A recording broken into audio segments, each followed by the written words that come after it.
What if I told you that the most universal piece of health advice you have ever received, the commandment to get 8 hours of sleep, might be fundamentally missing the point? What if the relentless pursuit of that specific duration is actually distracting us from a far more potent biological signal? For decades, public health messaging has been obsessed with quantity. We treat sleep like a bank account. Deposit 8 hours, withdraw wakefulness. If you miss a few hours on Tuesday, you try to pay it back on Saturday. But there is a massive structural flaw in that model. It treats the human body like a battery that just needs charging, rather than what it actually is, a rhythmic, oscillating machine governed by the rotation of the Earth. We are looking today at a piece of research that I believe is going to rewrite clinical guidelines for sleep medicine.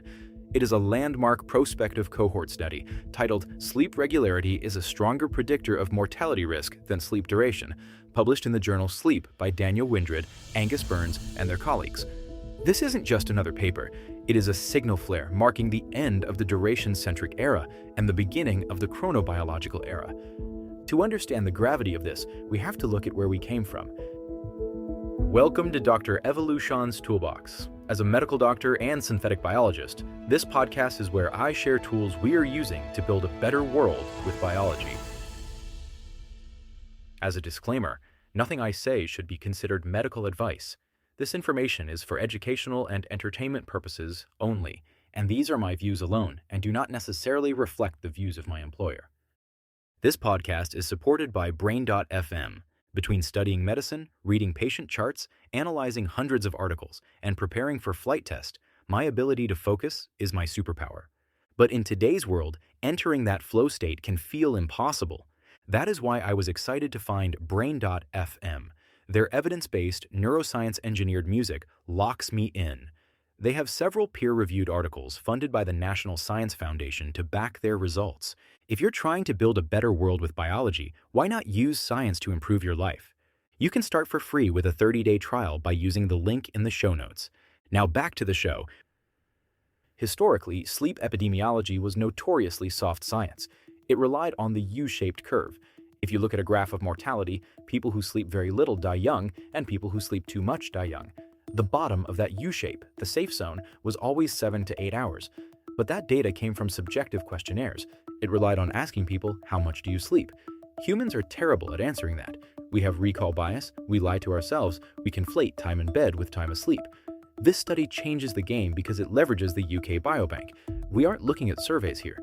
We are analyzing raw data from wrist-worn accelerometers, specifically the Activity AX3 devices, worn by over 60,000 participants for a full week. This gave the researchers a window into the microstructure of sleep that simply didn't exist 10 years ago. They didn't just measure how long people slept, they measured the stability of their sleep-wake patterns using a metric called the Sleep Regularity Index, or SRI. Let's dig into the SRI, because if you are in the biotech or health optimization space, this is an acronym you need to know. The SRI calculates the probability, on a scale of 0 to 100, that you are in the same state, asleep or awake, at any given time point compared to that same time point 24 hours later. If you sleep from 10 p.m. to 6 a.m. every single day with military precision, your SRI is 100. If your sleep is random chaos, your SRI approaches 0. Here is the central question the researchers posed. Is it better to have a perfect duration that is chaotic, or a short duration that is consistent? Does the biology prefer 8 hours scattered across the week, or 6 hours that hits the same circadian beat every single day? The results were staggering. They found a graded linear association between sleep regularity and all-cause mortality. But here's the headline that should stop you in your tracks. Sleep regularity was a stronger predictor of survival than sleep duration. When they crunched the numbers, specifically looking at the hazard ratios, they found that participants in the lowest quintile of regularity, the chaotic sleepers, had anywhere from a 20 to 48% higher risk of all-cause mortality compared to the most regular sleepers. That is a massive signal in epidemiology. We rarely see effect sizes that large for a behavioral variable once you adjust for age, BMI, and socioeconomic status. But the nuance here is where the true insight lies. The data shattered the catch-up sleep myth.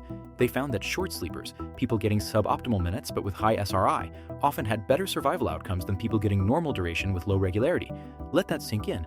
The physiological stress of circadian misalignment is more damaging to your long-term survival than moderate sleep deprivation. You are statistically safer sleeping 6 hours like clockwork than you are averaging 8 hours by oscillating between 5 hours on weekdays and 11 hours on the weekend. Why?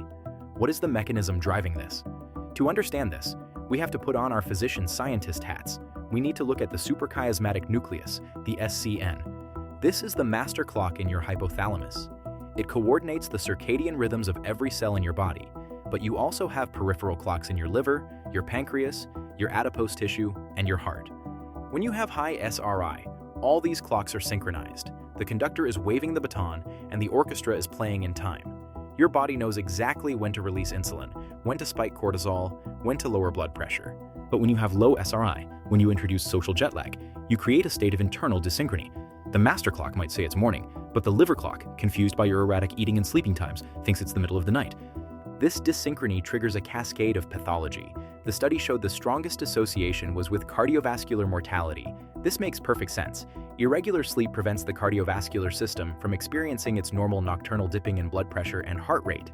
You are essentially keeping your sympathetic nervous system, the fight-or-flight mechanism, on a low simmer boil, chronic stress that accelerates atherosclerosis. Furthermore, there is the metabolic cost.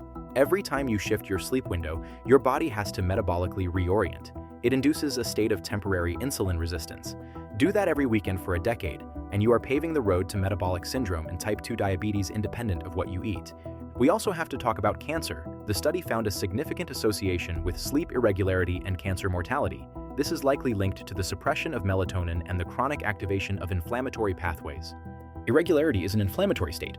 If your immune system, which is heavily circadian regulated, doesn't know when to conduct its nightly maintenance, cellular debris accumulates and oncogenic surveillance fails. Now, as an investigative scientist, I have to play devil's advocate. We must look at the limitations. This is observational data. It proves correlation, not causation. There is always the specter of reverse causation. Does irregular sleep cause death, or does underlying undiagnosed disease cause irregular sleep? The researchers did their best to control for this by excluding people with baseline illnesses and adjusting for health status. But the healthy user bias is real. People who sleep regularly are also likely to take their meds on time, exercise, and eat vegetables. However, the signal is too strong to be dismissed as mere noise. The implications for the future of biotech and preventative medicine are profound. We are moving toward a world where the Sleep Regularity Index will become a standard biomarker, potentially as important as your blood pressure or your LDL cholesterol. Think about the wearable tech on your wrist right now. Apple, Aura, Garmin, they are all racing to integrate this. We are about to see a shift in the user interface of our lives. Your watch isn't going to just say you slept 7 hours. It's going to say your regularity score dropped by 10 points. You are entering a zone of circadian strain. For clinicians, this changes the prescription. If I have a patient with insomnia or metabolic issues, my first move shouldn't necessarily be to force them to stay in bed longer. The first move is to anchor the wake-up time. We need to stabilize the window before we expand it. We need to respect the oscillator. We are witnessing a return to a fundamental biological truth. Life emerged on a rotating planet. For billions of years, the most constant environmental input for every organism on Earth has been the predictable alternation of light and dark.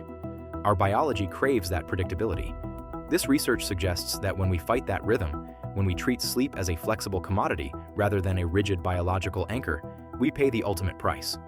So the next time you think about skipping sleep during the week to binge sleep on the weekend, remember, your body doesn't care about your average hours. It cares about your rhythm. In the grand equation of longevity, consistency is the variable that matters most. Thank you for listening to Dr. Evolution's Toolbox. If you learned something, please like, subscribe, and share for more. Together, I believe we can build a better world with biology.